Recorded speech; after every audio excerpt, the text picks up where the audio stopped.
Wagwan. This is the Sports Time Zone. Yours truly, brother Noomsi out of the building right now. I got my main man, my brother, my boy. Welcome back to the show. My man, Kelvo in the building. Salute. What's the deal, bro? What's good, brother Newsy, man? As you can see, I'm a little excited. It's been a minute. It's good to see you, bro.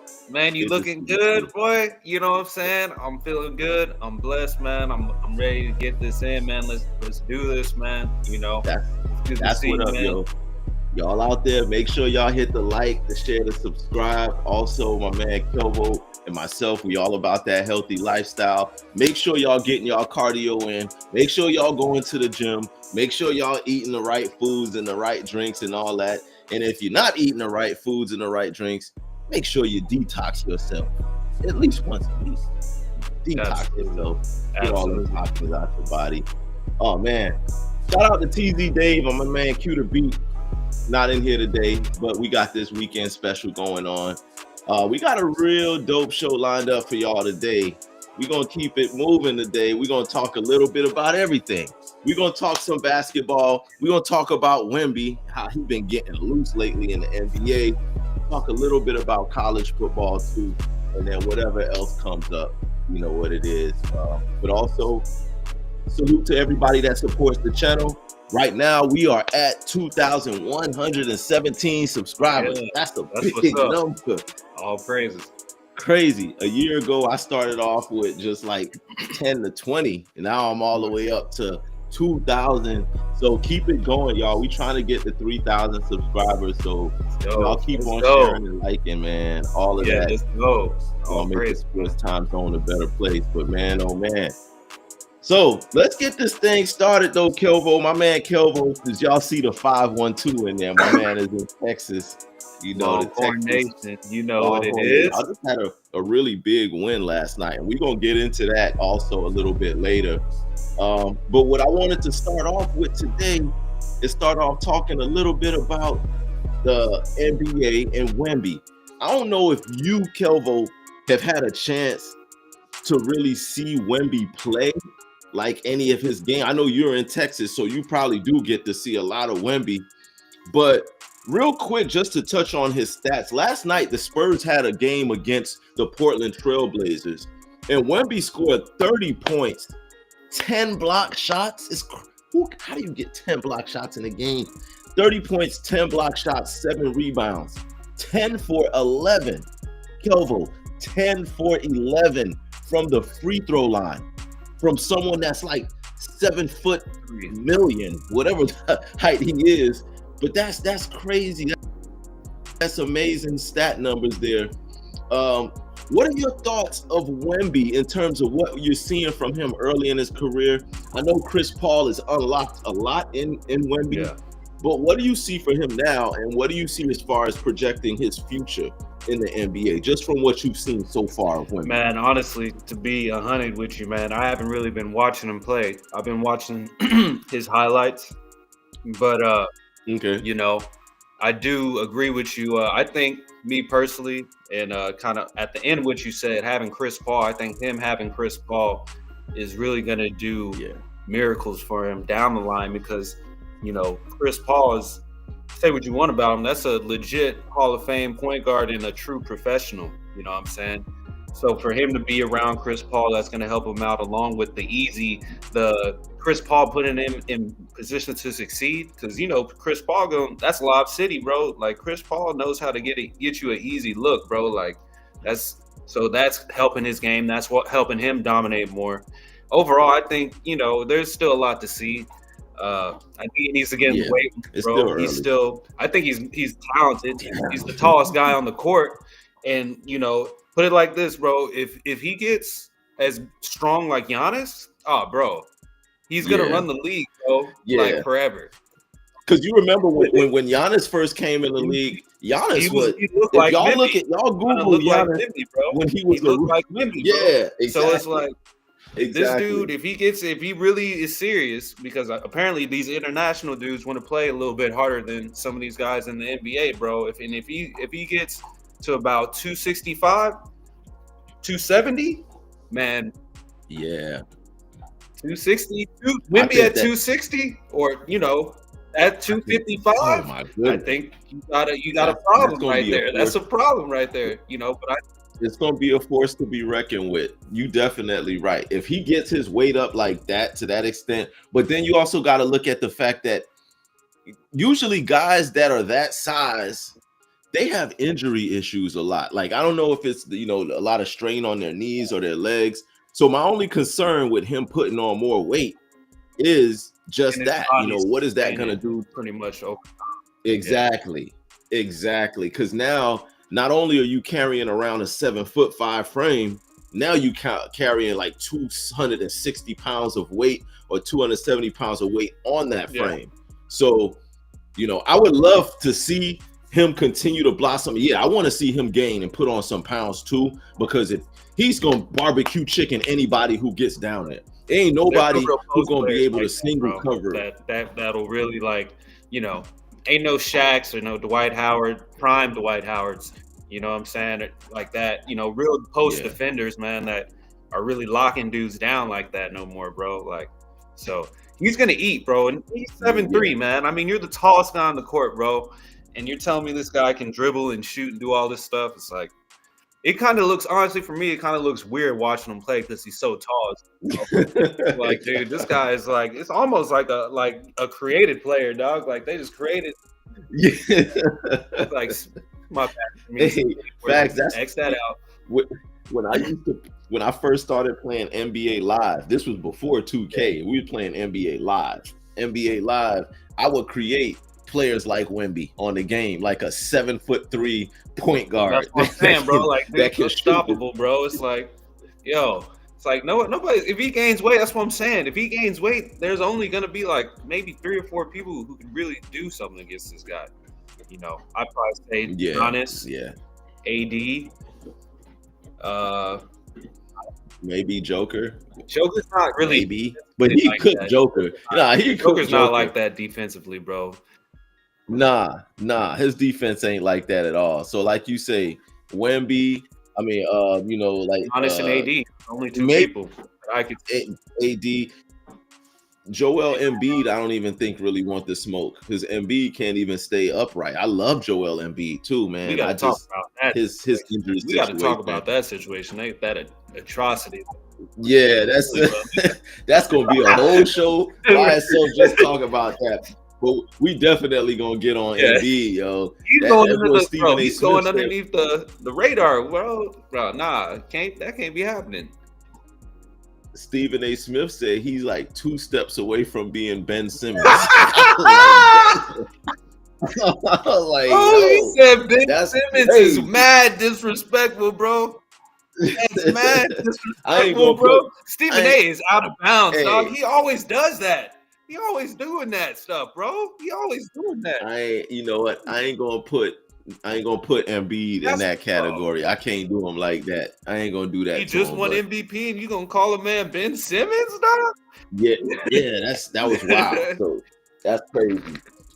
But yeah, back touching on Wemby, I see him, continuing to get better.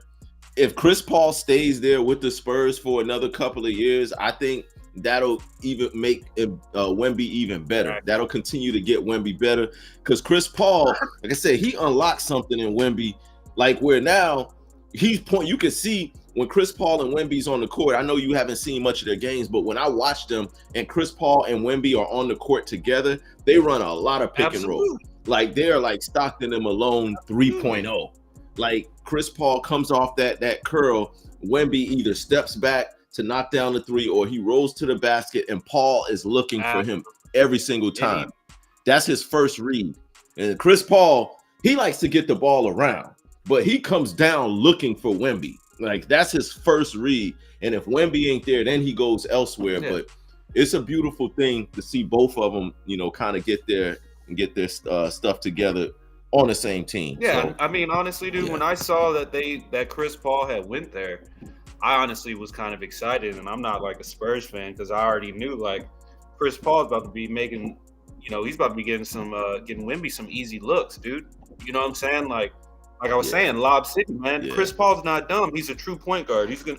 If I got a 7'3" guy with this skill, we're gonna run the pick and roll until somebody stops it. You know what I'm saying? Like we can do this. Just like Stockton and Malone. Malone. We can do this. Stockton and Malone. We can do, like you said, we can Stockton and Malone this, and we can take it as far as we need to take it. And I'm looking at their record, and they're 15-13. So they're in the 9th seed, and they're one game away from being in the 6th seed. So definitely keeping Paul around for a couple more years is definitely going to help him with the playoffs because Chris Paul, we know his history in the playoffs, but still having somebody who's a veteran to kind of like let you know, like, yo, this is kind of what it is. This is how you prepare for this type of activity. You know what I'm saying? Kind of help him out. But I think Wemby's on his way up, man. He's a dog, like you said. 10 blocks is crazy. That's crazy. That's crazy. For one man, it's That's crazy. Amazing. That's a lot of blocks. Like after like the 5th block, I'm like, bro, we ain't going into the paint, bro, like that. we about to be. He was in his Mutombo bag. He's in his Dikembe Mutombo bag. Yeah. But low key, this extends Chris Paul's career a little bit, I think, too, by having a go-to guy that like Wemby on a team that's predicated around ball movement. Coach Pop. Coach Pop want to get the ball around. He want to move the ball around as much as possible. So for Chris Paul not having to do everything and having, somebody like Wemby there to kick it out to, got Sohan. He got like a couple of other, good young players in San Antonio that can get it done. So I think this may actually extend Chris Paul's career. So we'll see what happens with that. But segueing from that, I want to kind of keep it in the NBA. Lately, I don't know if a lot of basketball fans have noticed this because basketball fans are going to watch the games regardless. If you're a fan, you're going to watch. But overall, in the NBA basketball ratings are way down. It's like, ain't nobody watching these games. Like, it's bad. Even the attendance in the arenas where games be sold out, usually not that many people is showing up like they used to. So my question is this. It's like a few questions I got about this. We touched on it on the last episode a little bit, but I want to dive deeper into it with my man Kelvo here. What are some of the, let's start with this. What are some of the reasons you even yourself said that you haven't been really keeping up with so much basketball this season? And that's kind of that's a microcosm of the entire NBA right now. A lot of us are just not tuning in to the games this season. Number one, I would say, what would you say is the main cause or some of the causes for the ratings being so low in the NBA? And number two, what could we do, or what could the NBA possibly do to change things, to improve the ratings? What ideas do you have in your mind? And it's a two-part question. So go ahead on that, Kelvo, and then I'll jump in after you. Honestly, man, the only thing I could really think of is you gotta allow guys to play more physical. You gotta essentially force people to play defense. You gotta figure out a way to make guys play defense. Like, bro, we gotta play there's no defense in the league. Yeah. You're right. You're right. Gotta bring the post. Teams scoring 120 points a night. Yeah, you're right about that. Gotta bring the post game back. We gotta bring the post game back. Everybody's shooting threes. We need to utilize the mid range because it's looking like pickup basketball out there. Everybody, Golden State did it and they ruined it. You know what I'm saying? Like straight up, they ruined it. Because they're like, oh, we can win just chunking threes? Oh, okay. Well, then we just don't chunk threes then. And now everybody's chunking threes, bro. Yeah. And now we got the, NBA Pickup Basketball Association, bro. You just pull up and we just shooting 100 threes. You know what I'm saying? It's like, bro, I could go. You're right, though. Threes all day. But, that's kind of what it is. That's what I see. No, you're right. And I'm actually gonna elaborate because you pretty much nailed it. And to me, it's a lot of it is just a lack of defense because, like you said, teams are just not playing defense, and they've made the game so much geared for the offense. Of course, okay, so I understand okay, now, you get rid of hand checking. So now the offensive player can pretty much have his way and do what he wants. And then two, the 3-point shot, it's ridiculous. Everybody's shooting threes. I was saying on the game last week, the Bulls and the Hornets combined as a team had 75 missed threes in one game. Wait, who? 75, Kelvo. 75 missed 3-pointers between the two teams in one game. That's crazy. That's Brickfest 2024. Don't nobody want to watch no Brickfest like that. And then even the guys building the Twin Towers or something, all them bricks, bro. They was trying to build something, bro. They was trying to help out, bro. We trying to build it. It's wild. And then I watch these games and everybody is doing the same thing. Everybody has that dribble, step back, 3. Dribble, step back, gather, 3. Dribble, step back. Even bigs, even your centers and your power forwards. Like you said, to your point, Kelvo, the post game has to be implemented back into basketball, because now you've got basically positionless basketball, pickup basketball, like what you said. Everybody come in there with whatever skill set they have and they just play, but nobody has roles. Like role players, it's almost a thing of the past. Like, remember role players, like, okay, your role was strictly to rebound. Your role is strictly in the post. Your role is you're our mid-range threat. And then 1 or 2 guys were 3-point specialists. You had like maybe 1 or 2 on a team. Now the entire team thinks they're 3-point specialists. The entire team wants to handle the ball. The whole team thinks they can throw no-look passes. Golden State did that.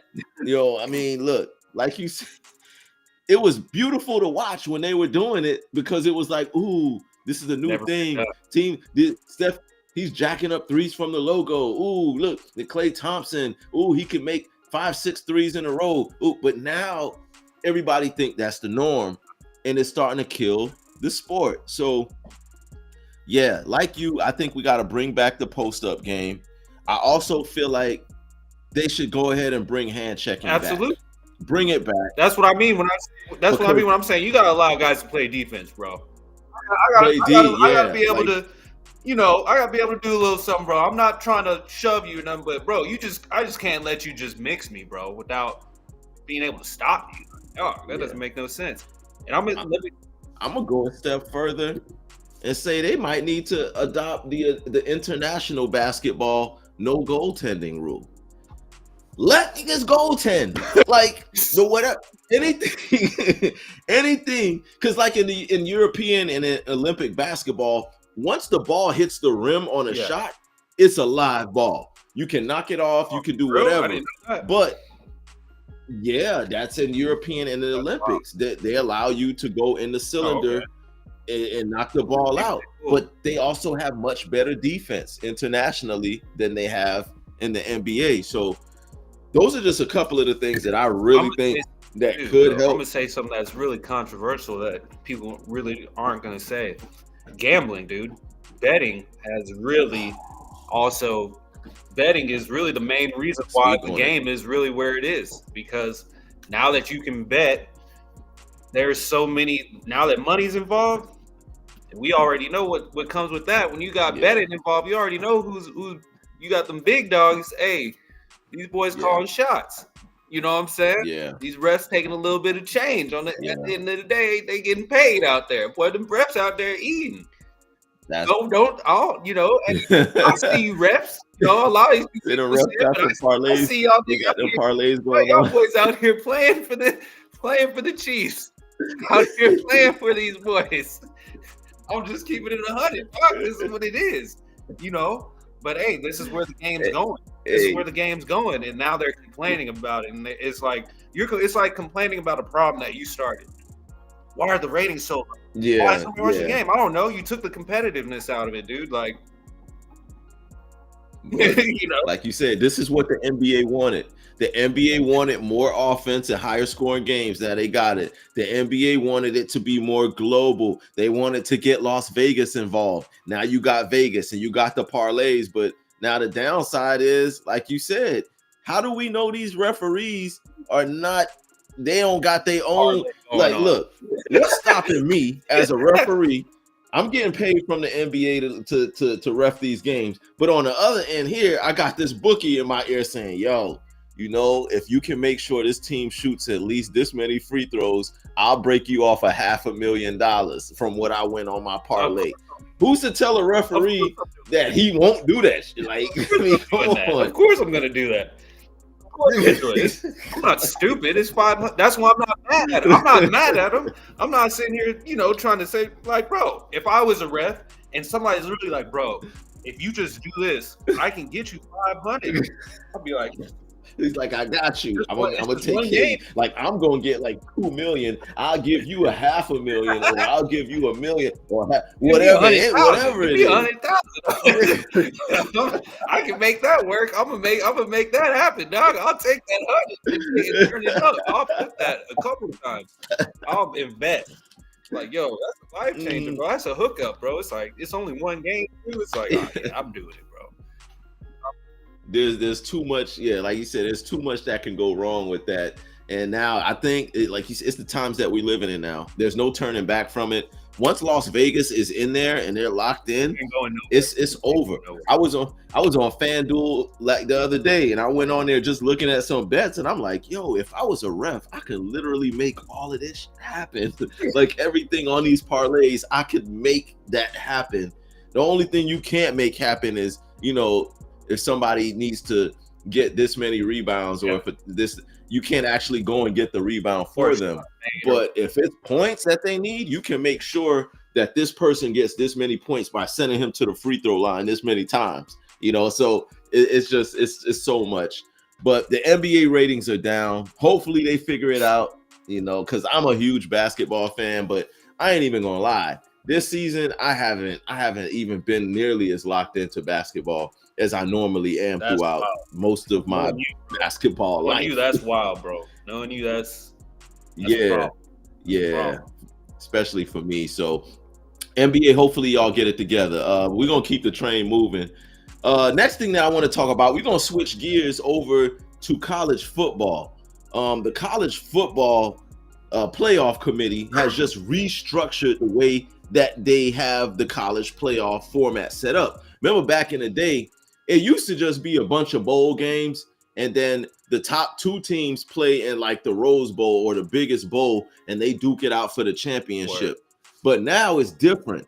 Now you got 12 teams that they set up and put in a bracket, and those 12 teams play it out to determine who gets to the finals to be the last 2 teams standing. Now, one little caveat in this playoff system is that in the first round of these playoffs, they allow the higher seeded team to have a game at home. And I know you had an opportunity to witness in your hometown that the Texas Longhorns, they took care of business last night against Clemson. And I think that's Dabo Sweeney and them boys, they got sent packing by Coach Sarkisian and the Texas Longhorns. So we're going to get into that a little bit as far as the game itself, but the format, do you like this format now, Kelvo, with the college team, the college higher rated team having a home game in the playoffs, that they're able to actually get their home crowd there to witness them play for the possibility of a championship? Or did you prefer the old school way where, you just have these bowl games and only the top 2 teams have a chance to win it? What are your thoughts on the new college football playoff system? I honestly am a huge fan of this system. I love it. This is going to solve all the problems, bro, because every year there's always some team in the old system be like, oh, well, we could have won it, or this team had this record, so they should have had a shot. So now that you got this 12-team format, the best, it's up now. Everybody, everybody's got a chance. If you make it, good. You know what I'm saying? Get in. You know what I'm saying? You get in and you win. You move on. So I mean, I'm a big fan of it. There's definitely going to be pros and cons to it, but we can get into that later. But overall, I'm a huge fan of the college football playoffs, dude. It's long overrated, bro. Like they should have did this like a long time ago, dude. A long time ago. I agree. I think it's kind of overdue myself. I'm a big fan of the NCAA bracketology for basketball. Like the way that they have the basketball tournament. Yeah. I love that. I honestly think that the college football system should be more like that. I know 12 teams is a lot, but I say expand it even more. Why not expand it to 25? If you go through the whole season, yo, I was saying that so my Hurricanes could have got in. Yo. No, I'm just saying though.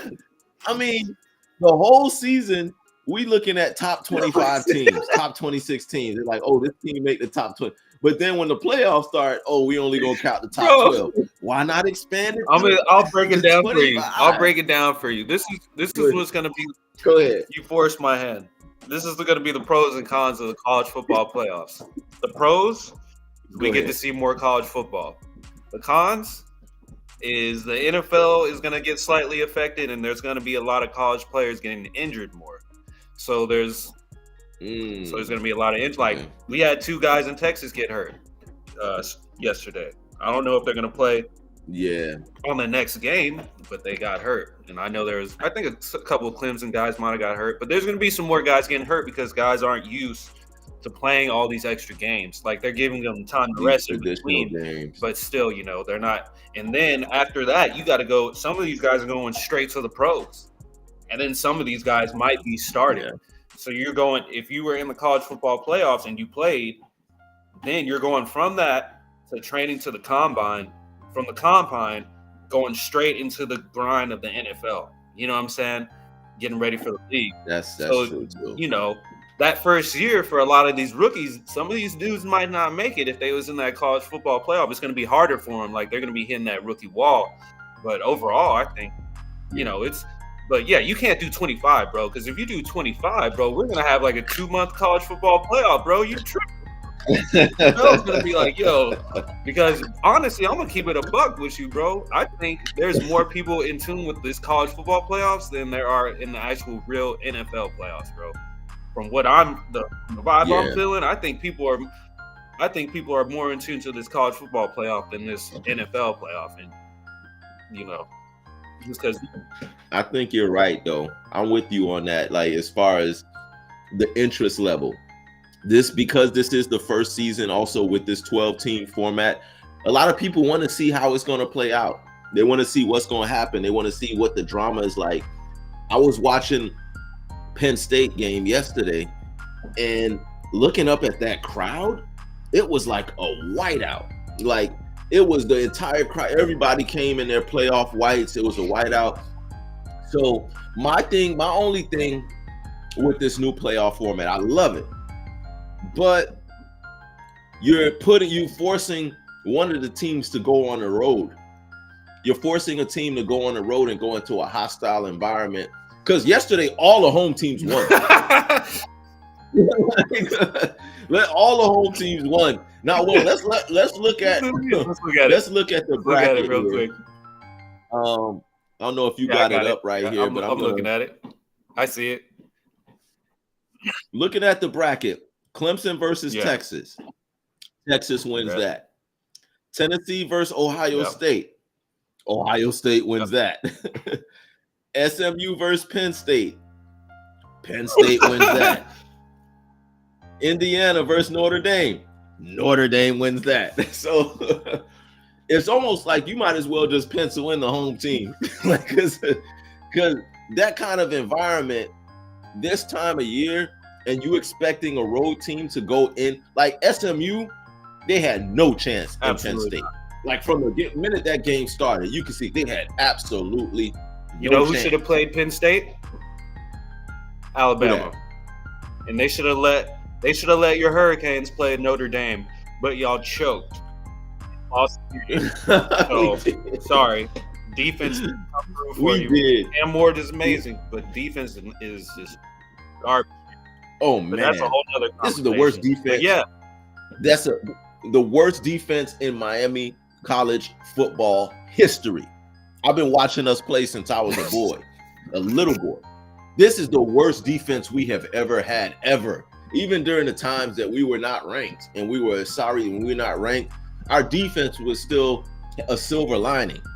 It was the offense that sometimes may not have been it. But this has been the worst Miami Hurricane defense I've ever seen in my life. But to your point, I do like it this way as far as expanding the playoff field. Even though my boys didn't get in, I like the idea of giving other teams, more teams, a better chance. Now, in this quarterfinals, the second round that's coming up here. Let's talk about that real quick. This is the one that's going to be more competitive. So we're going to go down the line, me and you both, and we're going to make our prediction for round 2.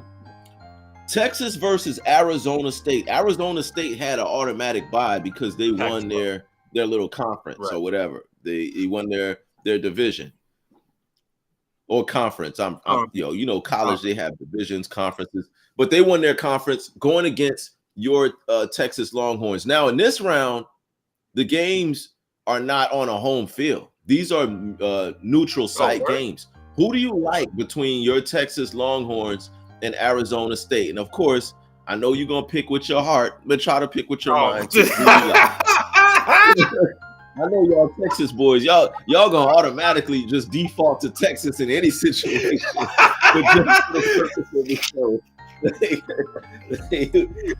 I already know who you're gonna pick, bro, but I'm riding my Longhorns, bro. We are going to murder these guys. I'm telling you right now, bro. We're going to murder these guys. It is not going to be a good day for Arizona State, bro. Apparently, they got some running back named Scatabo or something like that. We gonna lock him down. We're gonna lock Scatabo down. He might break a run or two, but he's not about to do nothing. And dude, I'm telling you right now, we ran for 200 some yards we ran for almost 300 yards on Clemson, bro. We're about to do the same in Arizona State, bro. I'm telling you right Clemson's defense is they're nice. They're nice. They're nice. They're not elite, but they're nice. But we about to dog walk these dudes. The semifinals is going to be the real test. I'm telling you right now. But for one thing, look, I agree. I'm with you. I got Texas winning that game big. Honestly, I don't think Arizona should even be there. Arizona State, like they won their conference. The Pac-12, the Power 5 conference. So that is true. They did. I give them that.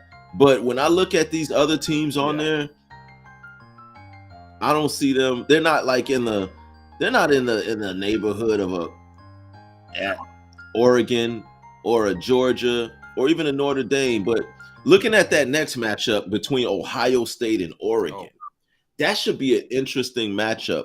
I do like Oregon in that matchup. I just think Oregon's offense is they're just a high-powered offense. And then they got probably some of the best corners. Between them and Notre Dame, they probably got the two best secondaries that's left in this college playoff. But I like Oregon's offense a little better than Ohio State. I don't think Ohio State was really tested against Tennessee. Yeah, I agree. So for that reason, I got Oregon. Who do you like out of Ohio State and Oregon? I know that's a tough one. It can go either way, but first I wanted to correct the mistake I said. I said Arizona State was Pac-12. They're Big 12 now. My bad. So they're the Big 12. So Big 12, right? And they honestly, I don't think who did they beat? There's not really anybody in the Big 12 like that. They went 11. They were the 12th seed. Like they were the ranked 12th. So we're like I said, literally, like we're gonna destroy these guys. Like it's not even gonna be close. But this Ohio State Oregon game, this one is gonna be a very, very, very good game. I think this game they already played before and Oregon beat them, surprisingly. Yeah, but Ohio State is one of my top 3 favorite teams. It's Texas, LSU, Ohio State. So I'm riding with my Buckeyes, bro. My Ohio boys. Okay. Let's go. You know what I'm saying? Let's go, Ohio. We out there getting that TZ Dave, Kelvo picking your team. TZ, stand up. Wait, sure you know what it is? TZ ain't stupid. He already know Buckeyes. Now, if they play Texas, we play foot to them. But till then, you know, it's them Buckeyes. Come on now. Let's go. They get revenge. Hey, my man Ben, we got a group chat going on. I gotta add you to the group chat, Kelvo. My man Ben last night, he was watching that game and he told TZ, he was like, man, let's go Tennessee. Tennessee gonna win. Man, Dave was so hot. Yo, TZ he was like, man, I can't believe you picked these boys over my. Yeah, but TZ Dave, he's ride or die for his Ohio State Buckeyes. So I'm gonna have to go the other way though in this game. Like I said, I got Oregon. I think Oregon is gonna do something. They might turn up against Ohio State, and that offense is really high powered. So we'll see what happens. Gabriel, I'm gonna put it like this, bro. People sleeping on Dylan Gabriel, bro. Like people don't. I'm gonna tell you a little bit about Dylan Gabriel, bro. I don't know if you remember him, but he was the dude that kind of like jump started this college football playoff stuff because he played for UCF, and they went 13-0 like a couple years or whatever. And people were like, "Oh, they need to be like higher ranked or whatever." He kind of got that that whole conversation going a little bit, but he broke his leg, went to OU. You know what I'm saying? Had a good year. Now he's at Oregon going crazy. So if he might be like a Russell Wilson type of dude, like a dude that might get drafted in like the 3rd or 4th round, and he might do something like that. Yeah. I see why you're going with Oregon. It's pretty much what I'm saying. Like, he's nice. I've watched him. I've watched them play a couple of times this year. I had to stay up late to watch their games, but I did watch them play a couple of times. And yeah, that Gabriel cat, he's a beast. Now the next game, Penn State versus Boise State. This is an interesting matchup. Boise State's running back. Everybody knows the running back for Boise State. This cat was pretty close to breaking the college football rushing record. Right. And he's been balling out all year long, like really balling, and nobody really has had an answer for him. I think he averages like 7 yards a carry, something crazy, something ridiculous like that. And then his game average is like $150. Like, so he's putting up 150 rushing yards a game, and then he's getting 7 yards a total. And you put that against anybody, and that's going to be tough to stop. But Penn State, coming off that big win against SMU, they are fully energized and they're fully locked in for this game. Between Penn State and Boise State, I'm going to let you go on that one first, because to me, these teams are more evenly matched than what it looks like on paper. Boise, I know, is the higher ranked team, and Penn State is right, but they're kind of evenly matched. And when I watched Penn State play yesterday, I said, yo, they're going to be a force for Boise State.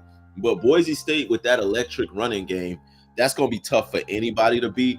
But who do you got in this Penn State-Boise State game? Man, overall, I got Penn State getting it done. You know, I think Boise State had a really good year. I think whoever Ashawn Genty, I want to say his name is. I think that's him. Dude is having a crazy year, and you know, I think I just feel like they're a one-man team, and I think Penn State is a more physical team. You know, that's a good program. Penn State doesn't really have a lot of weapons, but I think they're just the better team. I think they'll shut him down. I think dude might have over 100 yards, but I don't think Boise's gonna like put up like 30 points. I think Penn State's gonna win that pretty easily. Yeah, I'm with you on the. You know, I think SMU is really. I think Boise State is really one-dimensional. They're kind of like a one-trick pony. You know, they've got that dynamic running back in that running game, but outside of that, I don't really see too many weapons for them. Now, like you said, Penn State doesn't have a lot of firepower and weapons, but overall, as a collective team, the way that they play as a team, the balance that they have on offense and defense and special teams, and they're a well-coached team, I think that is going to be enough for them to get past Boise State. Boise's going to have to find something outside of their running back, what's his name, Jeffrey? Genty. Outside of him, they're going to have to find something more than that in order for them to beat a well-rounded team like Penn State. So I like Penn State taking that game as well. Now, Notre Dame versus Georgia. This might be actually the best game of the quarterfinals. This might be definitely best game of that round for sure. Definitely the most contrasting of styles. The contrast of styles for one thing. Georgia, a lot of people had Georgia written off early in the season. I don't know if y'all remember early in the season, and they got smoked They got smoked by Bama early. But they shook back. Since then, they've come back. They shook back. And they've gotten their shit together. They've been balling lately. They've, put together one of the better seasons that they've had in a while. Right now, they're number 2 overall ranked team, and they got Notre Dame coming in. Notre Dame just coming off of a big win, an in-state rivalry game against Indiana, which happened to be in Fort Bend at Notre Dame Stadium, and Notre Dame pulled that off. I'm actually going with Georgia in this game. I like Georgia's defense. I like Georgia's quarterback too, actually. I like their quarterback and I like their defense. I think Notre Dame's strength to me is their defensive backfield. Their defense, their secondary. I think if Georgia can control the tempo, keep the ball on the ground, get a good push with their offensive line, and not force the quarterback to have to make so many reads downfield, I think Georgia can pull this out. As long as they control the clock and they control the tempo. I like Georgia. Who you got? Man, this one is really interesting, bro. I don't know if you know, but the second string quarterback is starting for Georgia. So, like, the actual starter. Oh, okay. Okay, bro. We injured him last week. Or last time when we played in the SEC, them boys was hitting him, and he ended up getting a little, hurt. Y'all put him bro, that game was personal, bro. Dudes was getting hit. But like I was saying, like their backup is like a true freshman. So I don't know. Me personally, Notre Dame. This one is kind of tough, dude, because Notre Dame should really win this game, but the quarterback for Notre Dame is kind of garbage. Yeah, for real, I'm being real with you. Like I'm looking at his numbers right now. He's got 2,300 yards, 17 touchdowns, and 6 picks. That's trash. Wow. That's bad. Really low. That's really low. But he's got 135 carries in it for almost 800 yards. But I know this for a fact. Homeboy ain't about to be running up on Georgia like that, bro. And anytime Notre Dame plays a team like this, they get dog walked. So I wanted to say Notre Dame. I was gonna say Notre Dame, but I gotta go with Georgia. I think defensively Georgia is gonna destroy them, bro. I don't think Notre Dame's got really any offensive skill like that, and their quarterback isn't really like you saw the numbers: 17 touchdowns, 6 picks. That's low, bro. Yeah, I mean, we're looking at it now. I got him up there right now. Riley Leonard is who you speak of. So yeah, ladies and gentlemen, as Kelvo just said, Riley Leonard is not the best quarter. And I didn't actually look at these numbers until you pointed it out just now. And you are right. 17 touchdowns, 6 picks. His QBR is 78.2. It's like barely a C. That's barely. Yeah, he's got 15 rushing touchdowns. Yeah, that's that. I'll give him that. He's got 15 rushing touchdowns, but he's not about to be running up on Georgia like that, bro. I'm telling you. That whole defense at Georgia's got a defense that's like half the greatest to the leagues. Straight up. At least if not 10 of them, bro. They about to get dog walked. I'm with you on that too. Like it's gonna be a good game. But who do you pick? I got Georgia, bro. That's what I was saying. Georgia. I got Georgia. Okay, all right, cool. Just making sure. Like Georgia's gonna dog walking, bro. I got Georgia. Yeah. I wanted to say Notre Dame, but Georgia's gonna dog walking, bro. They're gonna get destroyed. It's gonna be over. Yeah, we both got Georgia in that game, winning it. So y'all make sure to drop in the comments, who y'all think is gonna win this game. By the time this episode airs and we put it out there, we'll be close to the game time or game day.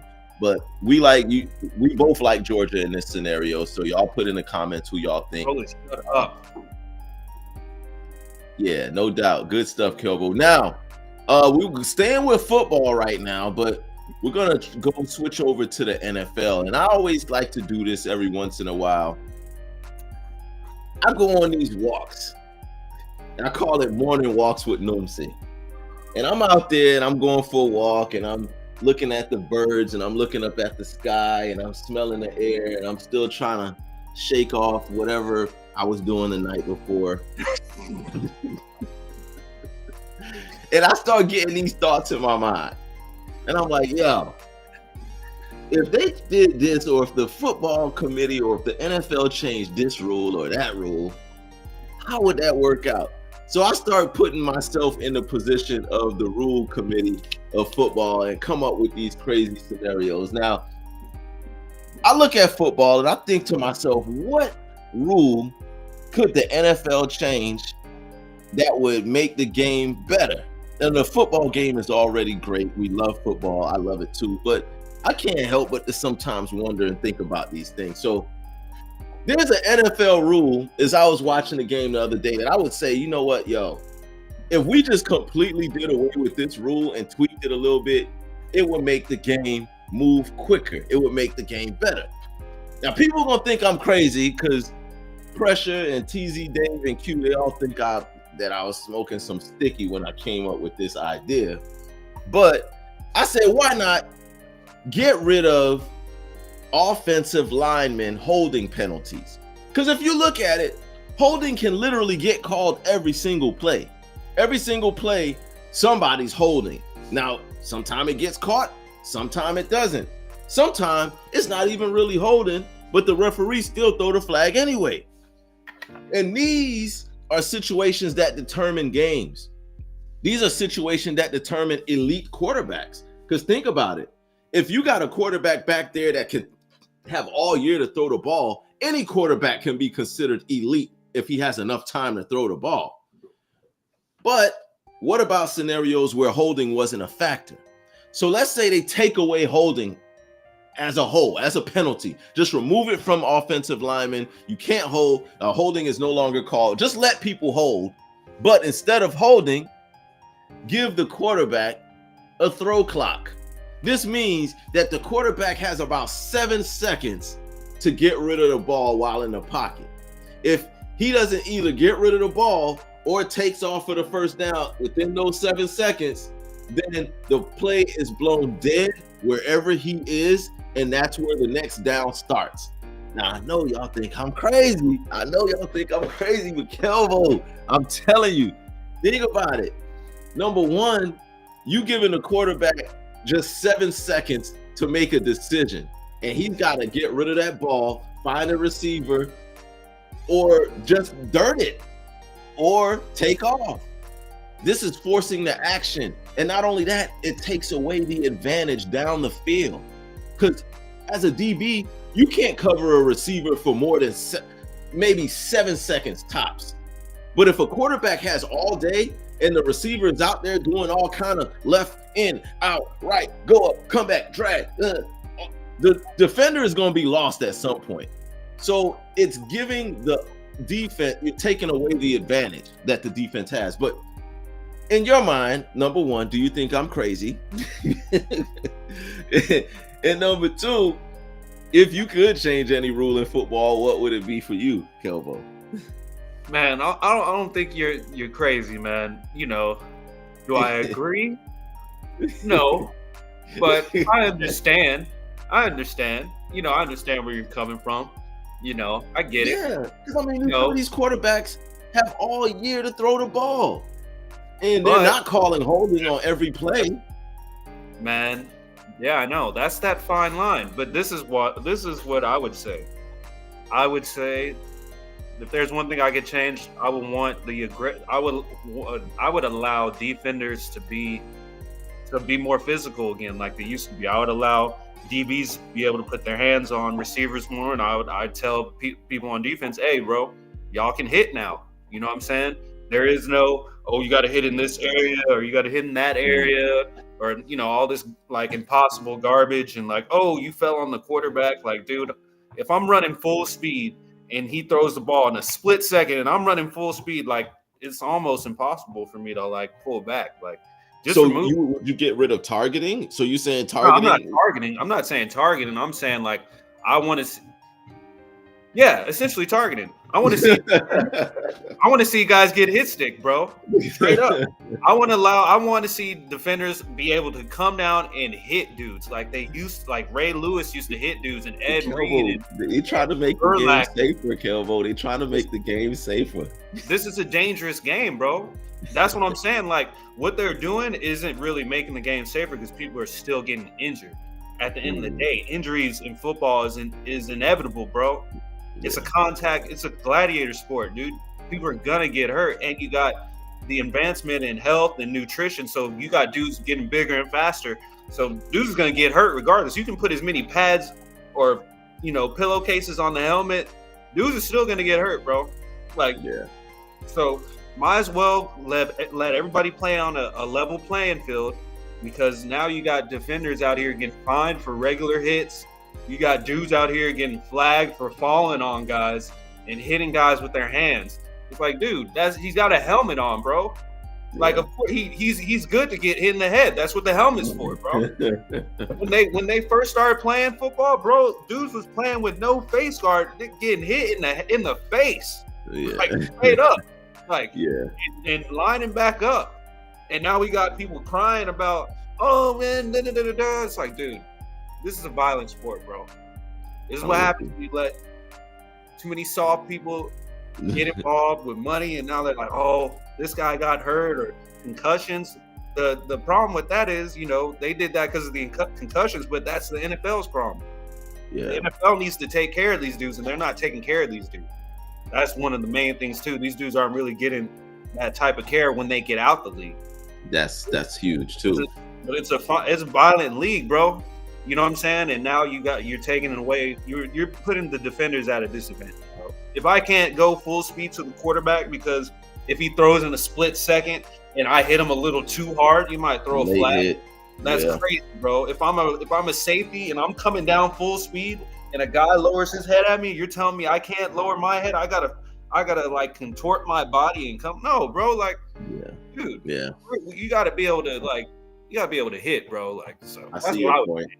That's what I definitely see your point. I see your point. I mean, at first, I wasn't really a fan of allowing the defense too much leeway because, you got defenseless offensive players. Like, for example, if a quarterback throws the ball too high and his receiver stretches it and goes for it, but he does not see that safety that's right behind him about to just completely dismantle and dislodge his entire life.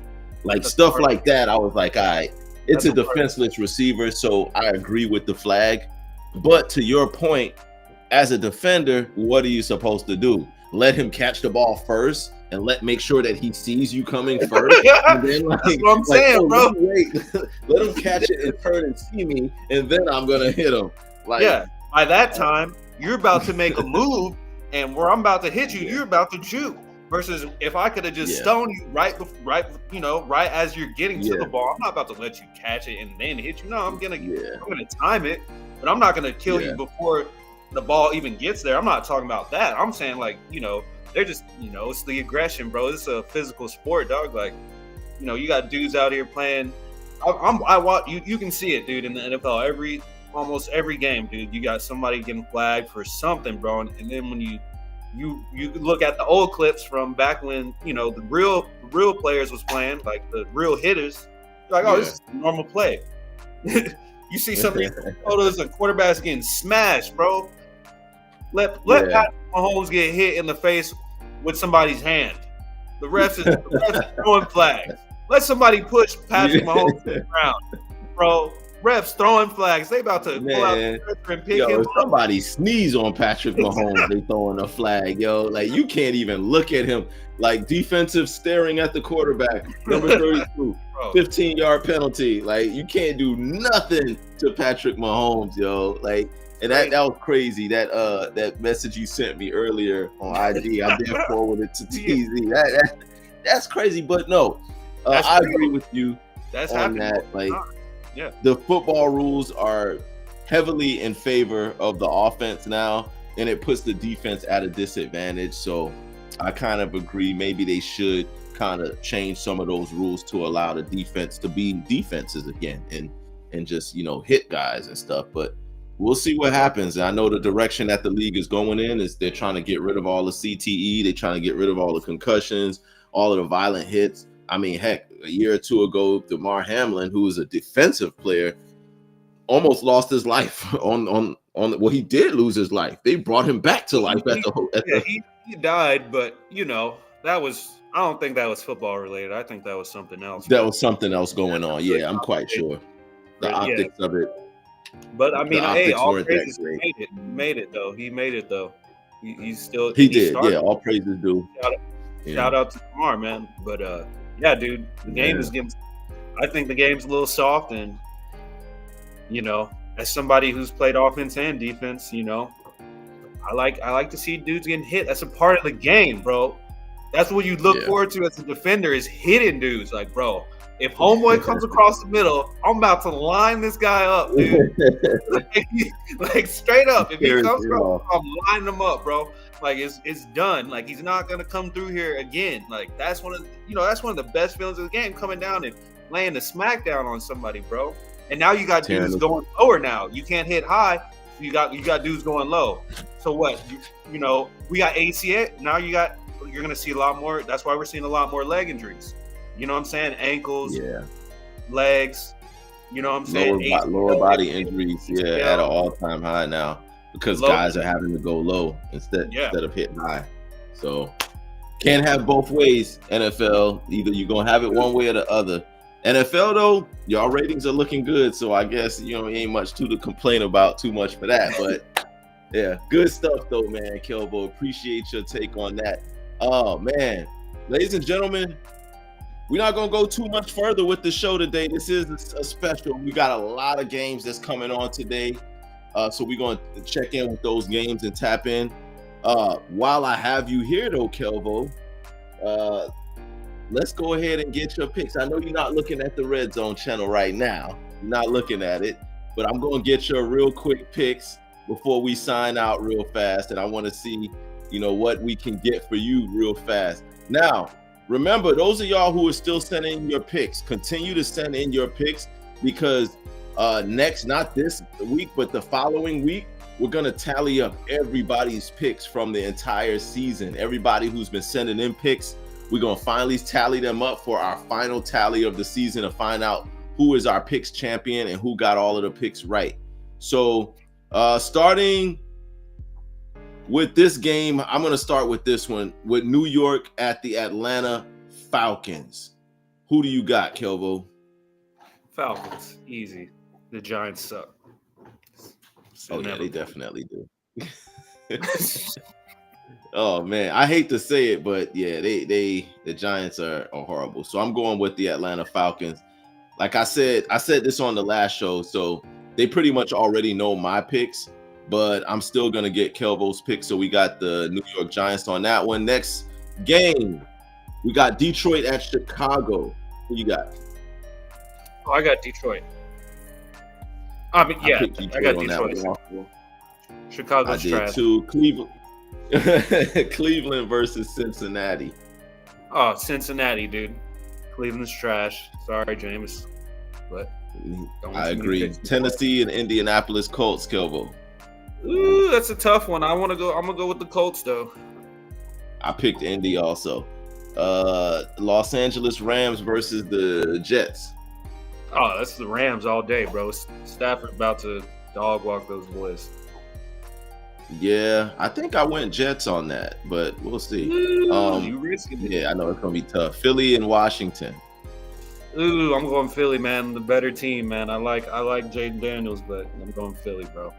I did go with Jaden Daniels in Washington, but I think I might regret that. But we'll see. Arizona against Carolina. I'm gonna have to go with. I like Bryce Young. He's doing all right, but I'm going with the Cardinals, bro. I picked Arizona also. Minnesota, Seattle. Sam Darnold, bro. I'm going with the Vikings, boy. Them Vikings came out of nowhere, boy. 12-2, bro. With Sam Darnold. They sure did. I think I picked Minnesota too. New England Patriots, Buffalo. Oh, dude, Buffalo's gonna destroy the Patriots, bro. Yeah, I picked Buffalo in a blowout. Jacksonville, Vegas. Ooh, two trash teams. Yes, as Q calls it, the waste management game. Shout out to Q. For real, no shout out. Because that's exactly what it is. Hit it right on the head. Oh, that's how you know the game's so bad. You don't know who to pick, man. I know, right? I picked Jacksonville just on the strength of Las Vegas is trying hard to lose every game they can to try to get Shador or Travis Hunter or somebody. But I picked Jacksonville in that one. I'm gonna go with Mac Jones, man. I'm going with Jacksonville, dude. All right, 49ers. They've been bad lately, playing against my Dolphins. I picked my Dolphins, obviously. I was the Lone Ranger. Everybody else went San Francisco. Who you got? Man, I'm sorry, bro, but I got the Niners, bro. And you got the Niners? Oh, I mean, I ain't mad. Most people are picking them. But my Dolphins are at home. And you know when the temperature's warm, we play better. So that is true. But you know, there are some people out there that are saying the Dolphins are a bunch of breakdancers, man. They're not. They're saying that they're not physically tough like that. And I think the Niners are a little bit tougher than the Dolphins, bro. So I'm sorry, man. I can't even argue. I ain't got no energy right now to argue because, everything you said has been proven to be right. So at least this season. Tampa Bay, Dallas Cowboys. Oh man, I got Big Show, man. I got Baker Mayfield, dude. I think he's gonna dice him, but I wouldn't be surprised if Dallas wins. But I really doubt it. I got the Bucs. Yeah, I also had Tampa Bay in that game. We clean sweeped on that. I don't think nobody picked Dallas in that game on the show. All right, Monday night game tomorrow night, New Orleans, Green Bay. I picked Green Bay and Jordan Love. Who you got? Oh yeah, I got Green Bay for sure. Another sorry team. New Orleans should trash, bro. So Green Bay is gonna win. Definitely. Well, those are our picks, ladies and gentlemen. There you have it.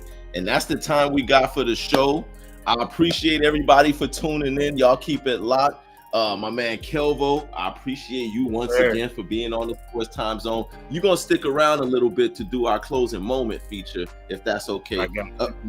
Make sure y'all tune in. We're going to be dropping another episode, Closing Moments, real quick. We got the Los Angeles Lakers versus the Portland Trail Blazers from the 2000 Western Conference Finals. That was a really, really good game. We're going to get into the closing moments for that. Make sure y'all keep on sharing the video. Make sure you like, make sure you subscribe, all that good stuff. We appreciate everybody for stepping in. And Kelvo, once again, appreciate you.